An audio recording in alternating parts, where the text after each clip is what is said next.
Emmanuel Macron qui décide de reconnaître l'État de Palestine en septembre à l'ONU. Ben oui, pas tout de suite.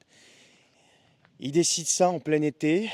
Il décide ça, à mon avis, pas pour faire plaisir aux Palestiniens, ni pour leur faire du bien. Je ne vois pas pourquoi il le fait maintenant, alors que ça fait des années que des centaines de milliers de Français réclament cette reconnaissance. Il le fait tout simplement pour finir de terrasser les partis politiques, les amis, et pour essayer de faire oublier ses propres échecs. C'est ça le truc. C'est pas autre chose. Sinon, il l'aurait fait avant. Et il n'aurait pas repoussé sans cesse. Et cette reconnaissance aujourd'hui lui sert bien, enfin lui servirait bien si je me mets à sa place. Ben oui, tu es à 7% d'opinion favorable dans les sondages, donc ça ferait bien en fait. Tu peux pas te présenter en 2027, mais tu prépares ton retour en 2032. Tu vas essayer, avec cette reconnaissance, dans ton esprit, tu essayes de séduire un certain électorat, donc l'électorat musulman modéré. Voilà, ça fait bien d'annoncer ça. Et surtout, bah, tu coupes l'herbe sous le pied à Mélenchon, qui est obligé de dire que c'est bien maintenant et de dire de s'aligner, quoi, de dire voilà, c'est top, c'est cool. Tu lui voles la vedette et tu obliges la droite à choisir entre soutien inconditionnel à Israël ou alors soutien au peuple palestinien et reconnaissance d'un État palestinien. Donc voilà, donc tu les mets devant leurs contradictions et donc tu leur coupes aussi l'herbe sous le pied. Bravo l'artiste, hein. C'est pas de la présidence ça. Ça c'est un tour de passe-passe, c'est un tour de magicien en fait, tout simplement.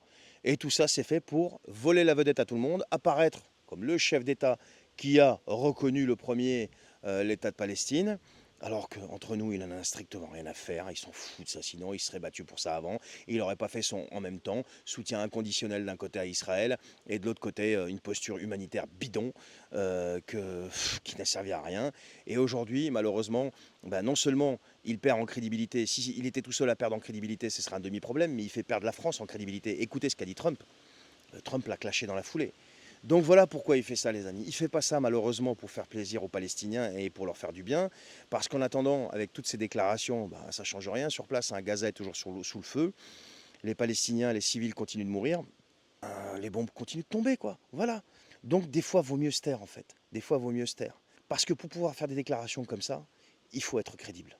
Or là, la crédibilité, c'est pas du tout ce qui le caractérise. Bonne journée. Bon, les amis, Donald Trump est en train de gagner sa guerre commerciale.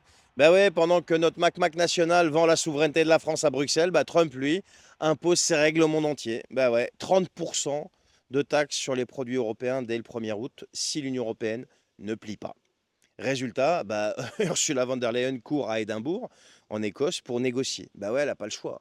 Il va falloir y aller parce que sinon on va se prendre ça en pleine poire. Et le pire, c'est que ça marche, ça fonctionne à merveille. Alors on a les boîtes européennes qui paniquent, les marchés ont déjà plongé et la commission tremble. Ben oui, même Le Monde l'écrit, c'est pas moi qui l'invente, c'est écrit dans le journal gauchiste Le Monde, hein.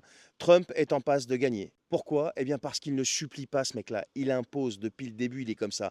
Alors c'est sûr, pour nous, ça peut paraître violent, mais c'est du Trump. Ben oui, parce que nous, pendant ce temps-là, on quémande des compromis en robe de chambre pendant que notre industrie crève, tu comprends? L'Europe avait dit jamais aux ultimatums. Elle va riposter, je sais pas quoi. Devine quoi? Elle s'apprête à signer.